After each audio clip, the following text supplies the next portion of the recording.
Mahal na kita. Hindi ko alam kung Ginawa na nga ni Hazel ang hindi nararapat kung saan ginamit pa nga niya itong si Alice.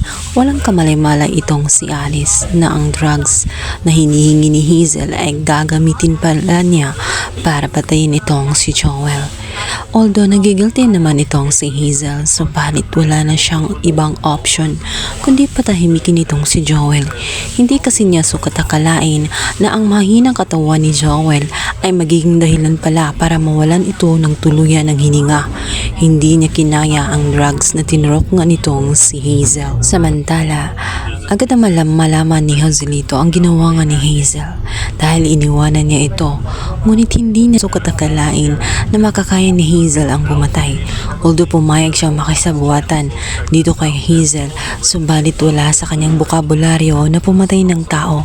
Ang alam lang niya ay magiganti lamang sila at tatakutin lamang ang pamilya ni Velma at Manuel. Agad naman niya itong binalaan na hindi na dapat magingay pa at sabihin sa iba, lalong-lalo na at involved na rin siya sa krimen dahil sa oras na nakipagsundo siya at naroon din siya sa pangyayari. Pasubo nga itong si Joselito sa krimen na hindi naman niya ginawa dahil maging ang kanyang pangalan ay madadamay. Hindi rin makaligtas itong si Alice, lalong-lalo na at nalaman niya ang katotohanan na ginamit pala ni Hazel sa kasamaan ang gamot na iyon. Nagsisisi siya at sinabing kung alam lang sana niya kung saan niya gagamitin, hindi na umano siya pumayag na ibigay sa kanya ang naturang gamot dahil hindi niya mini-wish. Isa siyang nurse, hindi niya gusto na makapatay ng tao sapagkat tungkulin niya na iligtas ang buhay ng mga tao, kasama yun sa kanyang sinumpaan. Samantala, sa loob ng hospital ay umalingaw-ngaw ang pag-iyak nga ni Andrea. Hindi niya matanggap.